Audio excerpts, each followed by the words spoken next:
Topic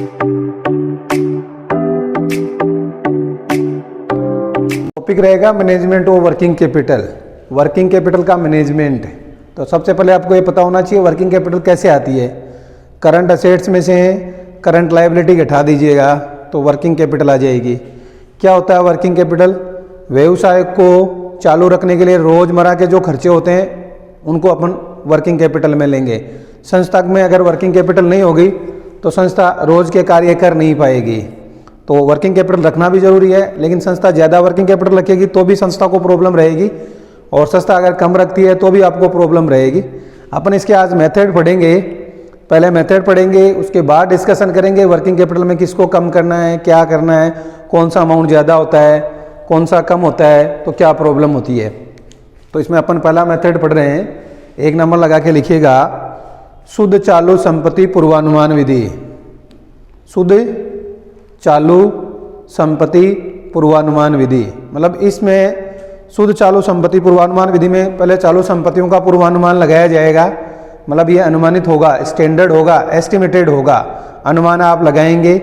फिर liabilities का भी आप लोग कैलकुलेशन ऐसे ही करेंगे। लायबिलिटीज़ में भी आप लोगों को अनुमानित लायबिलिटी लेनी पड़ेगी। करंट लायबिलिटीज़ और करंट असेट्स कैलकुलेट करेंगे तो आप लोगों को वर्किंग कैपिटल प्राप्त हो जाएगा। तो हिंदी वालों ने लिखा शुद्ध चालू संपत्ति पूर्वानुमान विधि, इंग्लिश मीडियम वाले लिखिएगा forecasting net current assets method. तो फॉर्मेट बनाता हूं, वर्किंग कैपिटल एक पर्टिकुलर का बना लीजिएगा, एक अमाउंट का कॉलम बना लीजिएगा, फॉर्मेट बना लीजिएगा। फॉर्मेट के साथ साथ मैं कैलकुलेशन भी समझाऊंगा। ध्यान रखना, मैंने एज्यूम किया है कि संस्था 1 साल में 3 लाख यूनिट्स बनाती है। कितनी यूनिट्स बनाती है? 3 लाख यूनिट्स बनाती है 1 साल में। संस्था का जो रॉ मटेरियल है वो संस्था का 4 रुपये लगता है। मतलब रॉ मटेरियल की जो कॉस्ट आती है वो 4 रुपये आती है, और जो लेबर कॉस्ट है मान लो वो 2 रुपये लगती है लेबर कॉस्ट है, और ओवरहेड कॉस्ट है वो 1 रुपये लगती है। ये मैं फॉर्मेट में काम लूँगा जिससे आप लोगों को समझ में आ जाएगा कि फॉर्मेट में सर कैलकुलेशन करेंगे कैसे। इससे ही रिलेटेड आपके क्वेश्चन आएंगे जब अपन कैलकुलेशन करेंगे। तो यूनिट्स कितनी ली है? 3 लाख। रॉ मटेरियल 4 रुपये के हिसाब से लिया है, लेबर कॉस्ट 2 रुपये के हिसाब से, और ओवरहेड 1 रुपया है। तो मैं स्टार्ट कर रहा हूँ। सबसे पहले फॉर्मेट में अपन स्टार्ट करेंगे तो ए पॉइंट लिखेंगे, और ए पॉइंट में लिखेंगे सबसे पहले आएगा करंट असेट्स। क्या लिखेंगे? Current assets. ऊपर ही ऊपर रहेगा करंट असेट्स। मतलब आप लोगों को सबसे पहले करंट असेट्स की कैलकुलेशन करनी है। तो जब अपन करंट असेट्स की कैलकुलेशन करेंगे तो इसमें 1 नंबर रहेगा, वो रहेगा stock of raw material. Current assets में पहला पॉइंट रहेगा स्टॉक ऑफ रॉ मटेरियल। संस्था को कितना रॉ मटेरियल रखना जरूरी है।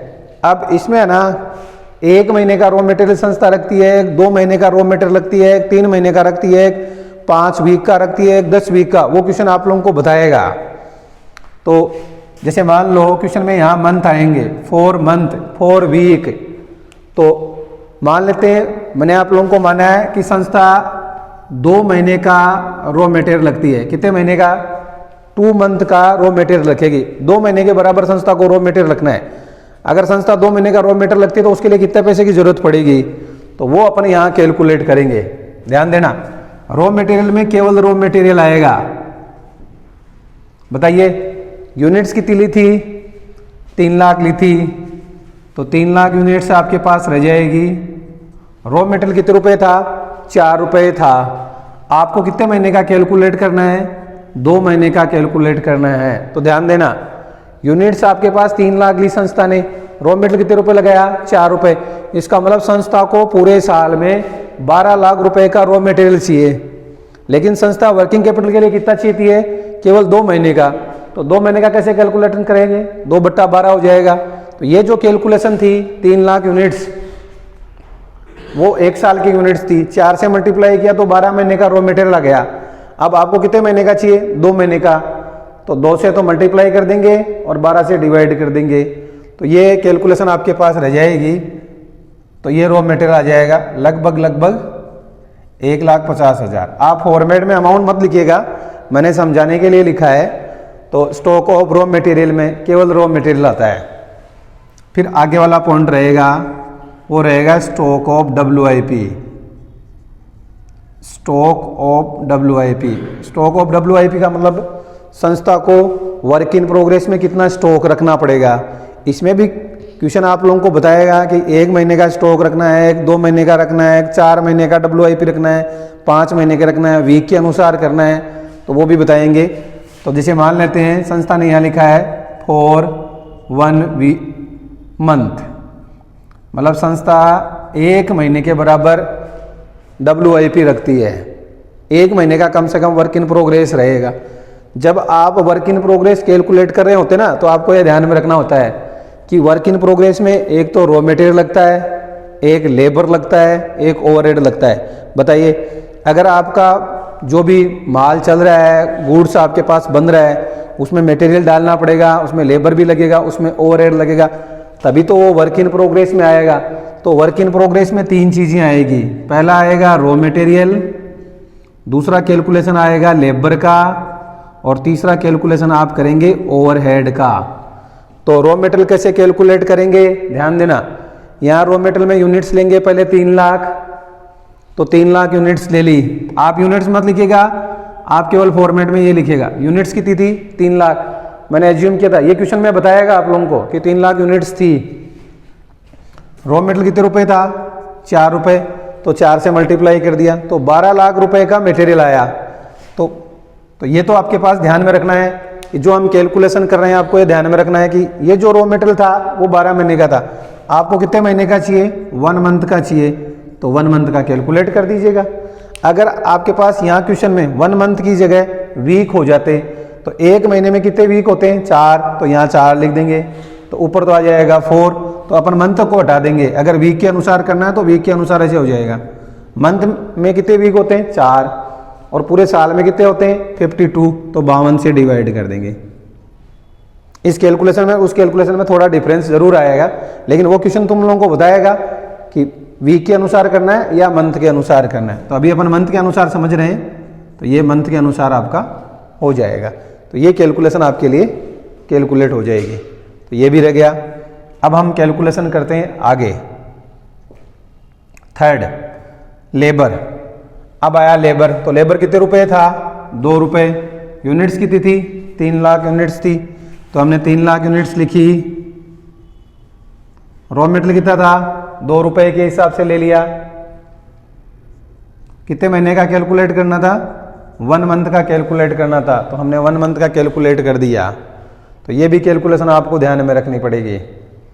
तो कैसे आई? 3 लाख यूनिट्स, रॉ मटेरियल 2 रुपए था, 2 से मल्टीप्लाई किया। कितने महीने का कैलकुलेट करना है? 1 महीने का, तो 1/12 हो जाएगा। इसी प्रकार ओवरहेड कैलकुलेट होगा। यूनिट्स कितनी लेंगे? 3 लाख यूनिट्स लेंगे। ओवरहेड कितना था? 1 रुपए के हिसाब से था, तो 1 रुपये ले लिया। कितने मंथ का कैलकुलेट करना है? 1 मंथ का कैलकुलेट करना है, तो 1 महीने का हो जाएगा। तो पहले आप रॉ मटेरियल कैलकुलेट कर लीजिएगा, फिर आप लेबर कैलकुलेट कर लीजिएगा, और फिर आप ओवरहेड कैलकुलेट कर लीजिएगा। इन तीनों का टोटल करिए, यहाँ लिख दीजिएगा। लेकिन जब आप स्टॉक ऑफ WIP कैलकुलेट करेंगे तो स्टॉक ऑफ WIP में एक प्रॉब्लम रहेगा। बताइए, माल वर्क इन प्रोग्रेस में चल रहा है, स्टॉक वर्क इन प्रोग्रेस में है, तो वर्क इन प्रोग्रेस का मतलब तो है उसमें मटेरियल भी 100% नहीं लगा, लेबर भी 100% नहीं लगा, और ओवरहेड भी 100% नहीं लगा। तो जब हम क्वेश्चन कैलकुलेट कर रहे होंगे तो आपको क्वेश्चन में बताएगा कि लेबर और ओवरहेड को WIP में कितना करना है। ये लेबर और ओवरहेड WIP में 50% हो जाते हैं, लेकिन अगर क्वेश्चन 80% बता देता है तीनों का, तो हम तीनों को 80% कर देंगे। तो ये तो क्वेश्चन के हिसाब से आप लोगों को पता चलेगा कि WIP में रॉ मटेरियल को कितना लेना है, या लेबर को कितना लेना है, या ओवरहेड को कितना लेना है, तो वो रहेगा। तो फॉर्मेट बनाओ तो अमाउंट मत लिखिए। थर्ड आपके पास रहेगा, तो सबसे पहले आया रॉ मटेरियल, हमने रॉ मटेरियल कैलकुलेट किया था। अब आपके पास जो रहेगा वो रहेगा finish goods, stock of finish goods, stock of finish goods. Finish goods में भी आप लोगों को कैलकुलेशन करनी पड़ेगी। तो ये भी आपको क्वेश्चन में बताएगा कितने मंथ का है। तो मान लेते हैं फिनिश गुड्स 2 मंथ का है, तो हमने लिखा 2 मंथ। तो स्टॉक ऑफ फिनिश गुड्स कितने मंथ का कैलकुलेट करना है, 2 मंथ का आप लोगों को कैलकुलेट करना है। तो इसमें भी देखो, जब ये फिनिश गुड्स बन गया तो मतलब इसमें भी लेबर लग गया, ओवरहेड लग गया, रॉ मटेरियल लग गया। तो इसमें भी 3 चीज़ें आती है। पहला आता है रॉ मटेरियल, तो रॉ मटेरियल कैलकुलेट कर देंगे। इसके बाद आपको कैलकुलेट करना होगा लेबर कॉस्ट, और तीसरा होगा वो होगा ओवरहेड। तो पहले फिनिश गुड्स में रॉ मटेरियल कैलकुलेट करेंगे, उसके बाद लेबर, फिर ओवरहेड। यूनिट्स सब में 3 लाख लेनी है, तो ध्यान देना। बताइए यूनिट्स कितनी ले लेंगे, 3 लाख यूनिट्स जो मैंने आपको एज्यूम की थी। रॉ मटेरियल कितने रुपए लगा था, 4 रुपए के हिसाब से लगा था। कितने महीने का कैलकुलेट करना है, 2 मंथ का कैलकुलेट करना है। तो ये क्वेश्चन में आप लोगों को करना होगा, इसको इससे मल्टीप्लाई कर देंगे। तो जैसे डिवाइड करेंगे तो ये लगभग 2 लाख आ जाएगा, इसका मतलब ये भी 2 लाख आएगा। आप लोगों को यहाँ 2 लाख करना है, ये 2 लाख के आसपास आएगा, 2 लाख। तो अमाउंट आपको लिखना नहीं है, मैंने पहले भी समझाया था, ये 2 लाख रहेगा। अब हम लेबर भी कैलकुलेट करेंगे, यूनिट्स वही 3 लाख ले लेंगे। लेबर कितने रुपए था, 2 रुपए। कितने महीने का कैलकुलेट करना है, 2 महीने का। तो 2/12 कर देंगे आगे, और ये लेबर से हुआ। तो देखो 3 लाख यूनिट्स बनी 2 रुपए के हिसाब से, तो पूरे साल का खर्चा 6 लाख था। 6 लाख का खर्चा हुआ पूरे साल में। आपको कितने महीने का रखना है, 2 महीने का। ये जो कैलकुलेशन रहेगी मंथ की, ये क्वेश्चन में दी हुई होगी। तो 2/12 कर देंगे हम। तो इसको आप सोल्व कर लीजिएगा और अमाउंट में लिख दीजिएगा। फिर ओवरहेड में हम कैलकुलेट करेंगे। बताइए यूनिट्स कितनी लेनी थी, 3 लाख। ओवरहेड कितने रुपए लगा, 1 रुपए। कितने मंथ का कैलकुलेट करना है, 2 महीने का, 2/12। अब मान लीजिए कभी कभी क्वेश्चन में क्या होता है कि क्वेश्चन में अगला बताता है कि 1 महीने में 4 वीक मानने हैं। तो 1 महीने में 4 वीक है। तो देखिए अगर अपन इस क्वेश्चन को चेंज करें तो 2 महीने में कितने वीक हो जाएंगे, 8। लेकिन अगर क्वेश्चन में कुछ नहीं दिया गया हो तो 12 महीने में 52 वीक होते हैं। लेकिन अगर हम महीने के अनुसार कैलकुलेट करें तो 48 भी होता है। तो कभी कभी क्वेश्चन में 8/48 भी कर देता है, तो वो भी आपको ध्यान में रखना पड़ेगा। अगर क्वेश्चन में 52 आ जाता है वीक दिया हुआ, तब तो 52 ही काम में लेना है। 52 वीक आ जाएगा क्वेश्चन में तो 52 वीक काम में ले लेंगे, और महीने में 4 वीक है तो 4 काम में ले लेंगे। लेकिन जैसे ही क्वेश्चन में 52 नहीं आएगा तो हम उस क्वेश्चन को 48 से ही करेंगे या मंथ से ही करेंगे। ये भी आपको ध्यान में रखना पड़ेगा। तो ये स्टॉक ऑफ फिनिश गुड्स भी आपका हो जाएगा। तो मैंने आपको बताया था कि आप केवल अमाउंट मत लिखिएगा, फॉर्मेट लिखिएगा। तो मैं अमाउंट को मिटा देता हूँ। तो इसमें रॉ मटेरियल का अमाउंट मैंने मिटा दिया। तो स्टॉक ऑफ रॉ मटेरियल, इसमें 3 चीज़ें आएगी, तो तीनों चीज़ें हमने लिख ली। बताइए WIP में पहले रॉ मटेरियल आएगा, फिर लेबर आएगा, फिर ओवरहेड आएगा। इसी प्रकार फिनिश गुड्स में भी पहले क्या आएगा, रॉ मटेरियल आएगा, उसके बाद लेबर कैलकुलेट करेंगे, उसके बाद ओवरहेड कैलकुलेट करेंगे। तो ये 3 चीज़ें अपने हो जाएगी। अब चौथा पॉइंट जो आएगा वो रहेगा डेटर का। तो अभी फॉर्मेट पूरा नहीं हुआ, आगे बढ़ा लीजिएगा। अब मैं इन अमाउंट को मिटा दूंगा। 3 लाख याद रखिएगा, 2 रुपये और 1 रुपया मैंने लिया है। तो ये भी आपको ध्यान में रखना पड़ेगा। वो अमाउंट कैलकुलेशन करने में आपको ज़्यादा इजी रह जाएगा, तो फॉर्मेट समझ में भी आ जाएगा। तो चौथा पॉइंट आपके पास रहेगा, वो रहेगा सन्ड्री डेटर। अब हम डेटर की कैलकुलेशन करेंगे। तो डेटर्स, अब डेटर में भी है ना, आपको ध्यान में रखना पड़ेगा। जब आप डेटर में कैलकुलेट करते हैं तो बताइए डेटर में भी तो पहले रॉ मटेरियल लगेगा, फिर लेबर, फिर ओवरहेड। ये कितने महीने का है ये क्वेश्चन में बताएगा। चलो मान लेते हैं ये 3 मंथ का है, तो ये 3 मंथ, 3 महीने का कैलकुलेट करना है। तो पहले कैलकुलेशन किसकी करेंगे, रॉ मटेरियल की करेंगे। यूनिट्स कितनी लेंगे, तो मैं आप लोगों को समझा देता हूँ। वही यूनिट्स लेते हैं एक बार। 3 लाख यूनिट्स ले ली हमने, तो यूनिट्स 3 लाख थी। रॉ मटेरियल कितना माना था हमने, 4 रुपये माना था। कितने महीने का कैलकुलेट करना है, 3 महीने का कैलकुलेट करना है। तो 3/12 हो जाएगा। तो 12 से तो 12 कट जाएगा, 3 लाख आ जाएगा। अब डेटर में पहले रॉ मटेरियल कैलकुलेट करेंगे, इसके बाद लेबर कैलकुलेट करेंगे। तो लेबर में यूनिट्स तो वही हो जाएगी, यहाँ केवल लेबर की कॉस्ट चेंज हो जाएगी, तो 4 रुपये की जगह 2 रुपये आ जाएगा, 3/12 हो जाएगा, तो ये लेबर भी पूरा हो जाएगा। इसके बाद ओवरहेड स्टार्ट हो जाएगा, तो ओवरहेड में यूनिट्स तो वही 3 लाख ले लेंगे हम। ओवरहेड मैंने 1 रुपया बताया था आपको जब क्वेश्चन शुरू हुआ था। कितने मंथ का कैलकुलेट करना है, 3 महीने का कैलकुलेट करना है, तो 3/12 हम लिख देंगे। तो बताइए सन्डे डेटर में भी क्या आएगा, पहले रॉ मटेरियल आएगा, फिर लेबर आएगा, ओवरहेड आएगा।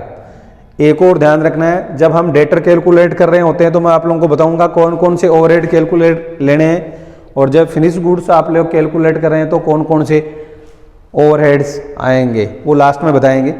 कभी कभी डेटर को क्या करते हैं, सेलिंग प्राइस पे भी कैलकुलेट कर देते हैं। तो पहले यहाँ रॉ मटेरियल, लेबर और ओवरहेड लिख लीजिएगा। अगर क्वेश्चन में सेलिंग प्राइस पे पूछता है तो बाद में रॉ मटेरियल, लेबर और ओवरहेड नहीं आएंगे, फिर क्या करना पड़ेगा, यूनिट्स को सीधा ही सेलिंग प्राइस से मल्टीप्लाई करना होगा। तो वो मैं आपको यहाँ समझा देता हूँ थोड़ा सा। जैसे मान लो कि हमने माना था 4 रुपये तो लेबर के लगे, सॉरी मटेरियल के लगे थे, 2 रुपये लेबर का और 1 ये, तो टोटल 7 रुपये लगे थे। 4 रुपये तो मटेरियल के थे, 2 रुपये लेबर का था, 1 रुपया ओवरहेड का। टोटल संस्था को 7 रुपये का खर्चा आया। मान लो संस्था ने 3 रुपये का प्रॉफिट कमाया, तो ये तो था रॉ मटेरियल, ये था लेबर, ये था ओवरहेड, और ये संस्था ने प्रॉफिट कमाया, और संस्था की सेलिंग प्राइस कितनी थी, वो 10 रुपये थी। तो डेटर को सेलिंग प्राइस पे कैसे बनाते हैं, यूनिट्स कितनी ले लेंगे, वही 3 लाख, सीधा ही सेलिंग प्राइस से मल्टीप्लाई कर देंगे 10, और कितने महीने का कैलकुलेट करना है, 3 महीने का, तो 3/12 कर देंगे। अब आप देखिए जो ये 10 रुपये आया ना, इसमें ये रॉ मटेरियल भी तो आ गया, ये लेबर भी आ गया, और ये ओवरहेड भी आ गया, तो ये सीधा ही कैलकुलेट हो जाएगा। तो जब आप सेलिंग प्राइस पे डेटर कैलकुलेट करेंगे तो यहाँ पहले 3 लाख लिख देंगे यूनिट्स में, 3 लाख में सेलिंग प्राइस से मल्टीप्लाई कर देना, और जितने महीने का कैलकुलेट करना उस महीने से हम कैलकुलेशन कर देंगे। तो डेटर में भी पहले रॉ मटेरियल आएगा, फिर लेबर आ जाएगा, और फिर ओवरहेड। तो 3 चीज़ें आपको लिखनी होगी, तो ये आप लोग लिख लीजिएगा। मैंने कहा था अमाउंट मत लिखिएगा, ध्यान रखिएगा। ओवरहेड, लेबर और मटेरियल सब हो जाएंगे। तो 2 नंबर पर लेबर रहेगा, 3 नंबर पर ओवरहेड रहेगा। तो ये डेटर भी आपका कंप्लीट हो गया। अब 5 पॉइंट नंबर यहाँ रहेगा एडवांस पेमेंट। जितने भी एडवांस पेमेंट है ना वो यहाँ आ जाते हैं। अब एडवांस पेमेंट का मतलब क्या हुआ, अगर आपने वेजेज एडवांस चुकाया, अगर मैन्युफैक्चरिंग एक्सपेंसेज एडवांस चुकाया, एडमिनिस्ट्रेटिव एक्सपेंसेज एडवांस चुकाया, सेल्स प्रमोशन एडवांस चुकाया, डिस्ट्रीब्यूशन का खर्चा एडवांस चुका, जब आप एडवांस चुकाते हैं तो वो आपकी करंट असेट्स है। अपन कैलकुलेट कर रहे हैं करंट असेट्स है, इसलिए एडवांस पेमेंट। अब एडवांस पेमेंट में आपको ध्यान में रखना, जो भी एडवांस पेमेंट आएगा उस एडवांस पेमेंट को हम ले लेंगे। जैसे इनकम टैक्स हुआ, इनकम टैक्स भी एडवांस पेमेंट में देता है, लेकिन एडवांस जब आप इनकम टैक्स का डिस्कशन करेंगे ना, इनकम टैक्स के जो रूल होंगे, इनकम टैक्स एडवांस है तो ले भी सकते हैं और इग्नोर भी कर सकते हैं। ज़्यादातर क्वेश्चनों में इग्नोर करता है, लेकिन मैं इग्नोर नहीं करूँगा। मैं आप लोगों को समझाऊंगा कि इनकम टैक्स लेंगे और नहीं लेंगे तो बाद में छोड़ दिया जाता है। तो ये एडवांस पेमेंट आएगा 5 नंबर पॉइंट पर। अब आपका रहेगा 6 नंबर पॉइंट। अभी करंट असेट्स पढ़ रहे हैं और इसमें हम लिखेंगे 6 नंबर पॉइंट में लिखेंगे कैश बैलेंस। कैश बैलेंस जितना भी आप लोगों को कैश में रखना है वो कैश बैलेंस भी यहाँ आ जाएगा। अब आप बताइए 6 पॉइंट हो गए। आप अदर भी लिख सकते हैं, मतलब अन्य कोई और सूचना हो तो उसको भी अपन लिख सकते हैं 7 नंबर में, लेकिन मैं आप लोगों को 6 पॉइंट ही लिखवाऊँ। तो हम पढ़ रहे थे करंट असेट्स। करंट असेट्स में पहले क्या आएगा, stock of raw material. Stock of raw material में केवल रॉ मटेरियल आएगा। फिर stock of WIP। Stock of WIP में पहले रॉ मटेरियल कैलकुलेट करेंगे, फिर लेबर, फिर ओवरहेड। जब आप WIP कैलकुलेट कर रहे हैं तो ये ध्यान में रखिएगा, WIP में लेबर और ओवरहेड को कितना % किया है वो क्वेश्चन के हिसाब से डिसाइड होगा। अगर कुछ नहीं बोला जाए तो लेबर और ओवरहेड को 50% कर दिया जाता है। स्टॉक ऑफ फिनिश गुड्स कितने महीने का है वो भी क्वेश्चन में बताएगा। इसमें भी पहले रॉ मटेरियल कैलकुलेट करेंगे, फिर लेबर, फिर ओवरहेड, फिर आएगा सन्डे डेटर। डेटर में 2 प्रकार का होगा डेटर। अगर कॉस्ट पे होगा तो पहले रॉ मटेरियल कैलकुलेट करेंगे, फिर लेबर, फिर ओवरहेड। और अगर सेलिंग प्राइस पे होगा तो सीधे यूनिट्स लेंगे, सेलिंग प्राइस से मल्टीप्लाई करेंगे, मंथ से मल्टीप्लाई करेंगे और 12 महीने में जितने मंथ होते हैं उनसे डिवाइड कर देते हैं। एडवांस पेमेंट आ जाएगा, कैश बैलेंस आ जाएगा, इन सब को जोड़ लीजिएगा तो आपके पास A पॉइंट पूरा हो जाएगा। टोटल करंट असेट्स आ जाएगी। Total current assets A point आपका पूरा हो गया। तो मान लीजिएगा सबसे पहले आपने रॉ मटेरियल कैलकुलेट किया था, फिर WIP, फिर फिनिश गुड्स किया था, इसके बाद डेटर आया था, डेटर के बाद एडवांस पेमेंट और कैश बैलेंस और सबको जोड़ा तो करंट असेट्स आ गया। अब हम बी पॉइंट लिखेंगे। बी में आता है करंट लायबिलिटी। तो पहले करंट असेट्स था, बी में स्टार्ट हो जाएगी करंट लायबिलिटी। लिखिएगा करंट लायबिलिटी। और करंट लायबिलिटी में सबसे पहले जैसे इसमें डेटर आते हैं तो उसमें क्रेडिटर रह जाएंगे, तो सन्ड्री क्रेडिटर, सन्ड्री क्रेडिटर। आपको ये भी क्वेश्चन में बताएगा क्रेडिटर कितने मंथ का है। तो जैसे मान लो क्रेडिटर 2 मंथ का है तो यहाँ लिख देंगे फॉर 2 मंथ, फॉर 2 मंथ, मतलब क्रेडिटर कितने महीने का कैलकुलेट करना है, 2 महीने का कैलकुलेट करना है, वो हम लिख देंगे। यूनिट्स कितनी ली थी, इसमें रॉ मटेरियल आएगा, यूनिट्स आपने 3 लाख ली थी, एज्यूम किया था, रॉ मटेरियल आपका 4 रुपये था, ये भी आप लोगों को पता है। तो 3 लाख यूनिट्स, 4 रुपये रॉ मटेरियल, तो रॉ मटेरियल 12 लाख रुपए लगा। ये तो 12 महीने का हो गया। आपको कितने महीने का चाहिए, 2 महीने का। तो 2 महीने का कैसे कैलकुलेट करेंगे, 2 से तो मल्टीप्लाई कर दीजिएगा, 12 से डिवाइड कर दीजिएगा। आप ऐसे भी समझ सकते हैं, 3 लाख यूनिट्स पर 4 रुपए के हिसाब से 12 लाख लगा, 12 लाख 12 महीने का है, तो 1 महीने का 1 लाख हो गया, तो 2 महीने का 2 लाख हो गया। लेकिन अपन कैलकुलेशन ऐसे समझ सकते हैं, 3 लाख यूनिट्स पर 4 रुपए से मल्टीप्लाई किया, टोटल रॉ मटेरियल आ गया, जितने महीने का चाहिए उसे लिख दीजिएगा। यहाँ आप मंथ और वीक का थोड़ा सा ध्यान रखिएगा, क्वेश्चन में आएगा तो मैं आप लोगों को समझाता रहूँगा। अब देखिए, जब सन्ड्री क्रेडिटर लेते हैं ना तो इसमें केवल रॉ मटेरियल आता है, लेबर नहीं आता। और जब आप स्टॉक ऑफ रॉ मटेरियल लेते हैं तो भी केवल रॉ मटेरियल आता है, लेबर ओवरहेड नहीं आता। आप बताइए, अगर स्टॉक ऑफ रॉ मटेरियल, आपके पास रॉ मटेरियल का स्टॉक पड़ा है, अगर stock of raw material, stock का अगर पड़ा है आप लोगों को रॉ मटेरियल का, तो उस पर लेबर लगना अभी है नहीं, ओवरहेड मिलेगा। ओवरहेड तो जब वो WIP में जाएगा तभी से आएगा। तो देखिए WIP में लेबर भी आया, ओवरहेड आया, लेकिन यहाँ लेबर नहीं आया। तो stock of raw material calculate करो तो ये ध्यान में रखिएगा, उसमें लेबर नहीं आता और न भी ओवरहेड आता है, क्योंकि अभी उस पर लगाएगा नहीं, वो तो स्टॉक ऑफ रॉ मटेरियल है। इसी प्रकार जब आप सन्ड्री क्रेडिटर लिखेंगे ना, तो सन्ड्री क्रेडिटर में भी आपको ध्यान में रखना पड़ेगा, इसमें भी लेबर और ओवरहेड नहीं आएंगे। क्यों नहीं आएंगे बताओ, क्रेडिटर, तो आपके जो क्रेडिटर बने वो तो रॉ मटेरियल से ही बनेंगे ना, ऐसा थोड़ी है लेबर से ओवरहेड से क्रेडिटर बन गए, वो क्रेडिटर नहीं बनेंगे, वो तो आउटस्टैंडिंग जरूर हो सकते हैं। तो यहाँ रॉ मटेरियल केवल लेना है सन्ड्री क्रेडिटर में, ये ध्यान में रखिएगा। यहाँ रॉ मटेरियल, यहाँ भी रॉ मटेरियल। आगे लिखिए,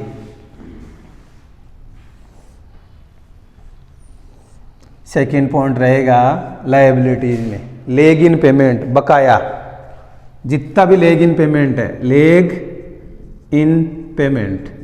लेग इन पेमेंट का मतलब होता है बकाया, आउटस्टैंडिंग। देखो यहाँ एडवांस था, तो एडवांस पेमेंट यहाँ था हमारे पास, तो बकाया वहाँ चला जाएगा। तो आउटस्टैंडिंग है ना, आउटस्टैंडिंग जितने भी है, जैसे labour outstanding, overhead outstanding, manufacturing outstanding, administrative outstanding, वो सब आ जाएंगे। तो जैसे मैं इसमें लिख देता हूँ, जैसे मान लो वेजेज आउटस्टैंडिंग है, ओवरहेड आउटस्टैंडिंग है। ओवरहेड में भी अलग अलग कैलकुलेशन जब हम करेंगे तो कैलकुलेट कर लेंगे, तो ये कितने महीने का होगा उसके अनुसार कैलकुलेशन हो जाएगी। जैसे मान लो मैं कह दूँ वेजेज 2 महीने का है, तो कैसे कैलकुलेट करेंगे, यूनिट्स कितनी थी, वही 3 लाख माना है मैंने। वेजेज आपने 2 रुपया लिया था शुरू से ही, तो 2 रुपया आपने वेजेज ले ली, तो पूरे साल की कितनी वेजेज हुई, 6 लाख की वेजेज हुई। आपको कितने महीने का बकाया रखना है, 2 महीने का, तो ये कितना हो जाएगा 2/12। ये लो वेजेज 2 महीने का आ जाएगा कैलकुलेशन में। 3 लाख था टोटल यूनिट्स, लेबर या वेजेज जो लगा था वो 2 रुपये, लेबर और वेजेज सेम ही है क्या, और 2/12 कैलकुलेट कर देंगे, तो इसको आप मल्टीप्लाई करके लिख लीजिएगा। ऐसे आप ओवरहेड कैलकुलेट करेंगे तो बताइए, जैसे मान लें यूनिट्स कितनी ले लेते हैं, एक बार 3 लाख ले लेते हैं, ओवरहेड आपने 1 रुपया लिया था, ओवरहेड है ना, वो मान लो 3 महीने का बकाया है, 4 महीने का बकाया है, 5 महीने का बकाया है, 6 महीने का बकाया, जो भी है वो क्वेश्चन में दे देगा।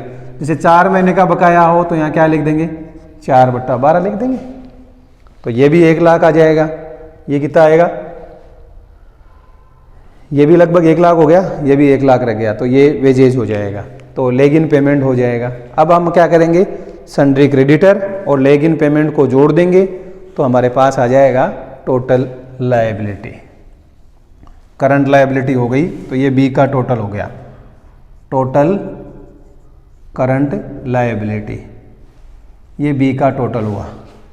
अगर क्वेश्चन में बैंक ओवरड्राफ्ट होता है तो बैंक ओवरड्राफ्ट भी बताऊंगा। बैंक ओवरड्राफ्ट सबसे लास्ट में लेस होता है, इसमें नहीं आता बैंक ओवरड्राफ्ट। अगर आप इसमें बैंक ओवरड्राफ्ट लिख देते हैं तो गलत हो जाता है। पहले आपको वर्किंग कैपिटल कैलकुलेट करनी है, मतलब वर्किंग कैपिटल जो आपने कैलकुलेट किया था उसकी व्यवस्था आपने कहाँ से की, नगद से की या आप बैंक से लोन लेकर आते हैं तो वो बैंक ओवरड्राफ्ट आएगा।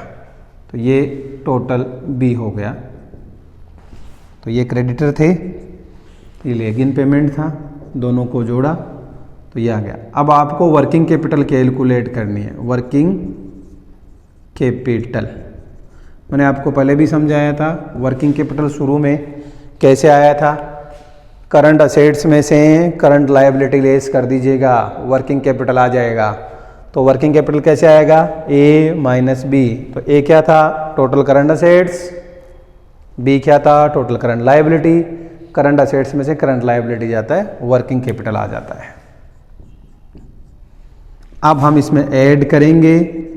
कभी कभी क्या होता है, ये ध्यान रखिएगा, देखो ये जो रॉ मेटेरियल कैलकुलेट किया ये भी अनुमानित था, एस्टिमेटेड था। WIP भी एस्टिमेटेड था, फिनिश गुड्स भी एस्टिमेटेड होता है, डेटर भी अनुमानित लिया आपने, एडवांस पेमेंट भी ये तो एक्चुअल में भी ले सकते हैं एडवांस, लेकिन आप अनुमान लगा रहे हैं।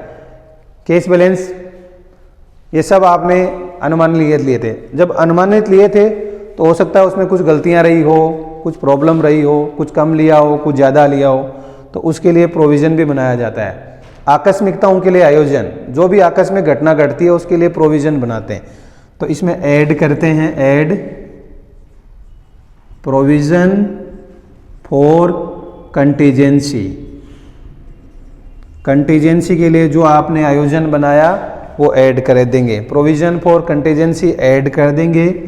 जैसे ही आप इसमें प्रोविज़न फॉर कंटीजेंसी ऐड कर देंगे तो total requirement of working capital आ जाएगा, या रिक्वायरमेंट ऑफ वर्किंग कैपिटल आ जाएगा। Requirement working capital, working capital की कितनी रिक्वायरमेंट है वो आपको यहाँ आ जाएगा। अब अगर आप लोग बैंक ओवरड्राफ्ट होता है तो बैंक ओवरड्राफ्ट यहाँ से लेस कर दीजिएगा, तो माइनस प्लस का वो आप लोगों को ध्यान में रखना पड़ेगा। तो ये आपका फॉर्मेट था। बताइए, पहले स्टॉक ऑफ रॉ मेटेरियल आता है, रॉ मेटेरियल में केवल रॉ मेटेरियल आएगा, फिर स्टॉक ऑफ WIP आएगा, WIP में रॉ मेटेरियल, लेबर और ओवरहेड आएगा। फिनिश्ड गुड्स है ना, उसमें रॉ मेटेरियल, लेबर और ओवरहेड आएंगे। सन्ड्री डेटर में अगर सेलिंग प्राइस पे लिया है तब रॉ मेटेरियल, लेबर, ओवरहेड नहीं आएगा, क्योंकि वो सेलिंग प्राइस में अपने आप ही इंक्लूड हो जाएंगे। लेकिन अगर आप इनको कैश पे लेते हैं, कॉस्ट पे लेते हैं, तो रॉ मेटेरियल, लेबर और ओवरहेड आएंगे इसमें भी। फिर एडवांस पेमेंट आएगा, फिर कैश बैलेंस, टोटल ए हो जाएगा, 6 अमाउंट जोड़ दीजिएगा। फिर करंट लायबिलिटी स्टार्ट हो जाएगा, सन्ड्री क्रेडिटर कितने मंथ के हैं वो आप कैलकुलेट करते जाएगा, इसमें भी केवल रॉ मेटेरियल आएगा। फिर लेग इन पेमेंट जितने भी बकाया वो आ जाएंगे, वेजेज, ओवरहेड, करंट लायबिलिटी आ जाएगी, वर्किंग कैपिटल कैलकुलेट हो जाएगा। अब आपको मैं ये बताता हूँ, अगर आपके पास स्टॉक ऑफ रॉ मेटेरियल ज़्यादा है तो ये भी संस्था को ज़्यादा नहीं रखना चाहिए। अगर स्टॉक ऑफ रॉ मेटेरियल संस्था के पास ज़्यादा होता है तो हो सकता है वो खराब हो जाएगा, तो वो संस्था को नुकसान हो जाएगा। इसलिए संस्था स्टॉक ऑफ रॉ मेटेरियल में ज़्यादा नहीं रखती है। स्टॉक ऑफ WIP भी ज़्यादा नहीं होना चाहिए। अगर वर्क इन प्रोग्रेस में ज़्यादा है तो फिनिश ज़्यादा बनेगा, तो वर्क इन प्रोग्रेस में भी ज़्यादा नहीं होना चाहिए, सही कैलकुलेशन होनी चाहिए। अगर आप फिनिश गुड्स ज़्यादा बना के रख लिया तो हो सकता है आपका माल बिके नहीं, वो भी आप लोगों को नुकसान हो जाता है। सन्ड्री डेटर, अगर आपके डेटर ज़्यादा हो गए, आपने उधार लोगों को ज़्यादा दे दिया और उधार नहीं आया तो संस्था डूब सकती है। एडवांस पेमेंट क्यों कर रहे हैं, आप किसी भी कर्मचारी को एडवांस दे रहे हैं, मान लो कुछ परिस्थितियां हैं तो दे सकते हैं, अगर बिना परिस्थितियां आप लोग दे रहे हैं तो हो सकता है कर्मचारी चला जाए, आपको उससे भी प्रॉब्लम हो सकती है। तो एडवांस पेमेंट भी ज़्यादा नहीं देना चाहिए। कैश बैलेंस अगर आप ज़्यादा रखेंगे तो कैश बैलेंस में आपका ब्याज चला जाएगा, क्योंकि कैश तो बैलेंस आपके पास पड़ा रहेगा, वरना अगर वो बैंक में जमा होता तो उस पर ब्याज मिलता रहता। तो इसीलिए आप लोगों को इसको सही कैलकुलेट करना है। तो ये टोटल करंट असेट्स रहेगी। टोटल सन्ड्री क्रेडिटर भी ज़्यादा नहीं होने चाहिए, क्रेडिटर का मतलब उधार वाले ज़्यादा हैं तो आप पर बर्डन बढ़ता चला जाएगा, और बकाया वेजेजें भी ज़्यादा नहीं होने चाहिए। तो ये सब कैलकुलेट करते हैं हम वर्किंग कैपिटल में। अब आपको ये ध्यान में रखना है, जब आप फिनिश गुड्स की कैलकुलेशन करें तो रॉ मटेरियल ले लेंगे, लेबर ले लेंगे, लेकिन ओवरहेड में कौन सा खर्चा लेंगे? तो ओवरहेड में जब आप कैलकुलेट करें तो जैसे ओवरहेड में एडमिनिस्ट्रेटिव ओवरहेड होता है, डिस्ट्रीब्यूशन होता है, तो उनमें से आपको क्या करना है, जब आप फिनिश गुड्स ले रहे हैं, स्टॉक ऑफ फिनिश गुड्स, तो आपको ध्यान रखना है स्टॉक ऑफ फिनिश गुड्स में केवल मैन्युफैक्चरिंग ओवरहेड या एक्सपेंसेज को ही इंक्लूड किया जाता है। तो पहले रॉ मटेरियल लेंगे, फिर लेबर। ओवरहेड में क्या लेना है? केवल मैन्युफैक्चरिंग ओवरहेड लेंगे, मैन्युफैक्चरिंग के आगे नहीं लेंगे। लेकिन जब आप डेटर कैलकुलेट कर रहे होंगे, सन्डे डेटर्स, तो जब डेटर कैलकुलेट कर रहे होते हैं तो जितने भी ओवरहेड आपको दिए हुए हैं, जैसे मैन्युफैक्चरिंग दिया हुआ है, मैन्युफैक्चरिंग ओवरहेड ले लेंगे, डिस्ट्रीब्यूशन दिया हुआ है तो डिस्ट्रीब्यूशन ओवरहेड भी ले लेंगे, एडमिनिस्ट्रेटिव दिया है तो एडमिनिस्ट्रेटिव ओवरहेड भी ले लेंगे, सेल्स प्रमोशन दिया हुआ है तो सेल्स प्रमोशन वाला ओवरहेड भी ले लेंगे। तो जितने भी दिए हैं वो सब ले लेंगे। तो डेटर में तो सब इंक्लूड हो जाते हैं, लेकिन फिनिश गुड्स में केवल क्या होता है? मैन्युफैक्चरिंग तक ही होता है। ये आप लोगों को ध्यान रखना पड़ेगा। अब अपन इसके क्वेश्चन करेंगे। अमाउंट तो मैंने हटा दिए हैं, जैसे इसमें से आप अमाउंट हटा दीजिएगा, अमाउंट मत लिखिएगा, केवल फॉर्मेट लिख लीजिएगा। तो ये था अपना नेट करंट असेट्स मेथड, शुद्ध चालू संपत्ति पूर्वानुमान विधि। शुद्ध चालू संपत्ति पूर्वानुमान विधि मतलब पहले चालू संपत्तियों का कैलकुलेशन करेंगे, चालू लायबिलिटीज का कैलकुलेशन करेंगे, आपके पास वर्किंग कैपिटल आ जाएगा। तो वर्किंग कैपिटल करंट असेट्स में से क्या घटा देंगे? करंट लायबिलिटी घटा देंगे, तो वर्किंग कैपिटल हो जाए। अगला क्वेश्चन करेंगे, आप फॉर्मेट उतार लीजिए, बाद में डिस्कशन करते हैं। तो ये था आपका मैनेजमेंट ऑफ वर्किंग कैपिटल का पहला फॉर्मेट।